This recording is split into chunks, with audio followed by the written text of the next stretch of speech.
Hey everyone, Mike Hagon at the Hagon Jones Homestead, out here in the greenhouse today, early February.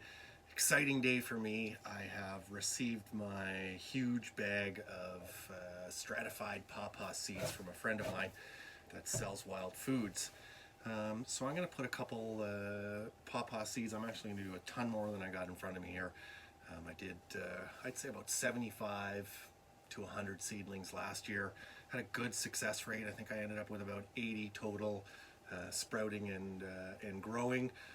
They're actually right over here beside me in the greenhouse. Of course, they're dormant for the winter, so there's no pretty leaves to look at or anything fun like that. But I love this plant. I love the fruit that it produces. You know, it's a native species to Ontario. You know, it's struggling pretty hard right now with deforestation and all that kind of stuff, but it's trending. A lot of people are putting this into their permaculture gardens, into their food forests, that kind of stuff. So I thought I'd put a little video up on how I plant, personally, pawpaw seeds. So I didn't get the opportunity to do the video on the stratification process of pawpaw seeds, but we'll touch on that right now. So when you either get your seeds from a seed supplier or you know, take them out of the fruit or anything like that, you're going to want to clean off, you know, any residual fruit if you're getting them from a fruit, and then put them into like a cold stratification process. So that could be as simple as some moist paper towel in a Ziploc bag in your fridge, or peat moss or cocoa, whatever, you know, whatever you've got that you like to stratify in, you can use for these. I like to use paper towel. That's the way I do it. I find you don't have the spontaneous shoots growing in your fridge if you use the paper towel, but again, that is my personal preference, and you can use whatever you like for that. So how I've got it here now, pawpaw has a very deep initial taproot, to the extent where I've had pawpaws planted, you know, in a pot, and I don't see a shoot for 6 months. I don't see any greenery, nothing. I think they're dead, and then all of a sudden up they come. So you want to make sure you use a deep pot. This is a 4-inch by 10-inch tree band pot that I've bought. I love these guys. They do very well for me. I'll show you one kind of, you know, brand new. So that's what it looks like on the inside. That's what it looks like. One thing I will note just from experience, you can see how big the gaps are on the bottom. You know, they're going to be close to 3/4 of an inch all the way around. I'd make sure when you put your initial soil in that you pack it down, so that you're not constantly losing soil at the bottom. So that's my personal preference. But again, you know, these tree bands are hard to find, so this is what I have, and yeah, they're fantastic. So again, 4 by 10 to make sure you can accommodate that large taproot.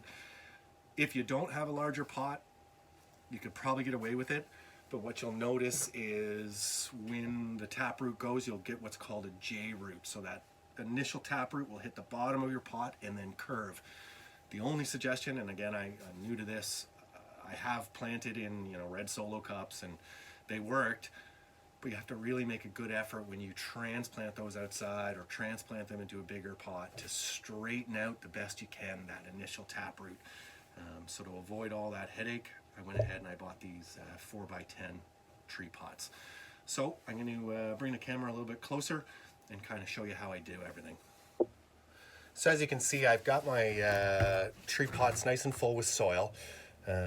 I'm using just a regular store-bought seed starting mix.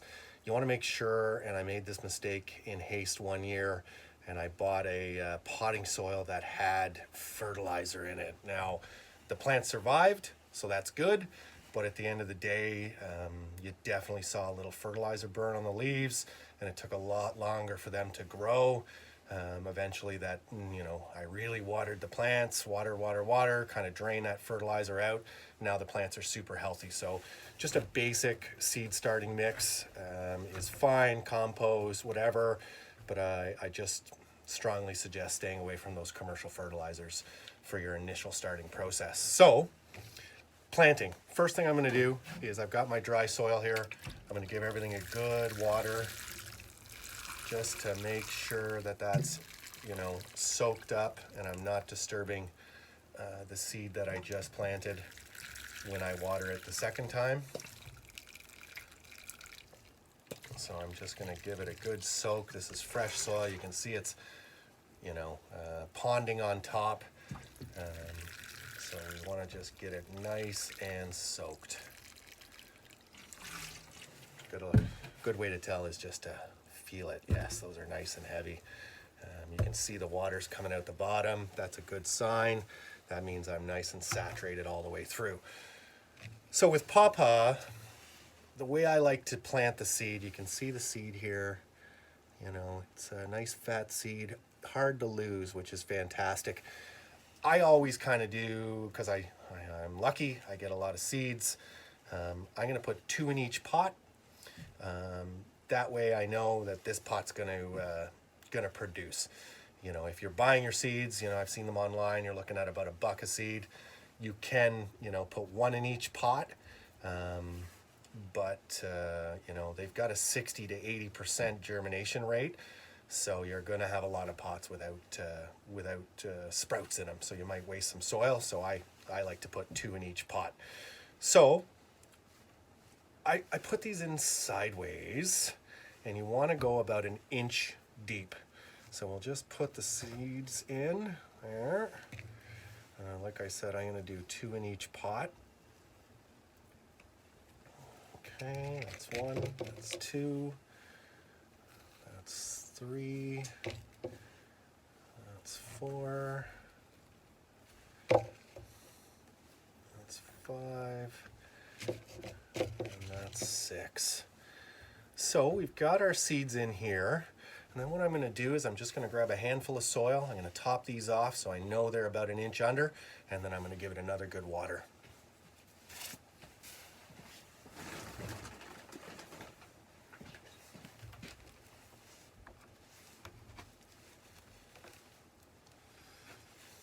If you're using like a homemade mix or something along those lines, you want to make sure that you take out any big sticks or big clumps of soil or anything that's going to, you know, not let that sprout come up when it's ready to come up to the light. And then, as usual, just a little topper of water to get that seed nice and moist. And we are all set. These are ready to go in front of my window.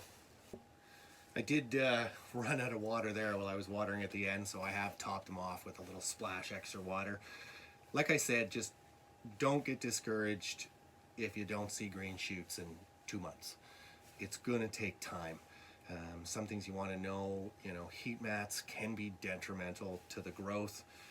You want about that 70 to 85 Fahrenheit temperatures for the germination process. If you were to buy these seeds online from somebody, you'd want to make sure that you stratify them for 90 days. Very important. Keep on checking them because they could sprout earlier, but they definitely need to go through that natural cold stratification process of about 90 days. Now, you can take these seeds directly when you buy them in the fall, plant them outside, and let them do their natural stratification process outside over the winter here in Canada. But you're going to want to make extra care that you plant a lot more because, you know, chipmunks, squirrels, anything would love to devour these seeds. So if you put 20 in the soil, there's a good chance 10 of them, if not more, are going to get eaten by wildlife. That's why, personally, I start them inside, get them going, grow them right up, and then put them outside. I didn't touch on it in the beginning, and I will now, so you have that information. Pawpaw is an understory tree. It's going to take about 3 years before you can pop these in full sunlight. So I have mine. They did their first year in the greenhouse here, you know, with the reflected light from the roof and everything. They do not get full sun, so they grew really well in here. When I move them outside, which I have planted around the farm, I make sure I plant them in places that are shaded by other trees so they have that time to get used to the sun and they don't get the full sun. Full sun will burn them up. They won't grow. You won't be happy, and you'll be mad at me. So definitely something to consider, that a pawpaw is an understory tree. Pawpaw will grow about 20 feet tall. You know, of course, that's an average. And it could, you know, you could have fruit in 4 years, but it could take 8. So it's a strange one like that. You don't have a set time frame for it to start producing fruit, but once it does, you will be happy, because it produces a fantastic fruit that you just can't buy at the grocery store. Another thing I've noticed is, you know, year to year yields might be different. One year you might have a fantastic yield on your pawpaws, and the next year it's absolute garbage. But it seems to cycle back and forth, and you know, some years you just over and over and over again you have fantastic yields. But closing up here, you know, I love these, worth a shot. Definitely to have them if you're doing a permaculture garden, if you've got a backyard, if you've got anywhere you can put these. There's something different. You're not going to taste anything like them. Pawpaw's awesome. You should definitely give it a shot. Take the time to thank you for watching the Hagon Jones Homestead video on planting pawpaw trees. If you like what you saw, please, you know, like this video, subscribe to our channel. You know, we've got a ton of great videos on plantings from seeds and all that kind of fun stuff, and it's growing, and we're adding new content all the time. So your support is important to us. If you are a professional pawpaw planter, or you know, you've got some tips or tricks or something that'll make my life easier, because I plan on planting 100 again this year, and I'll just keep cycling through 100 a year, 100 a year. I have so much demand for the actual trees that it's worthwhile for my time to plant them all. So if you got any tips, tricks, idea, advice, anything like that, please comment below. You know, I love feedback and I love information. So once again, thanks for watching the video. Much appreciated, and you have a fantastic day.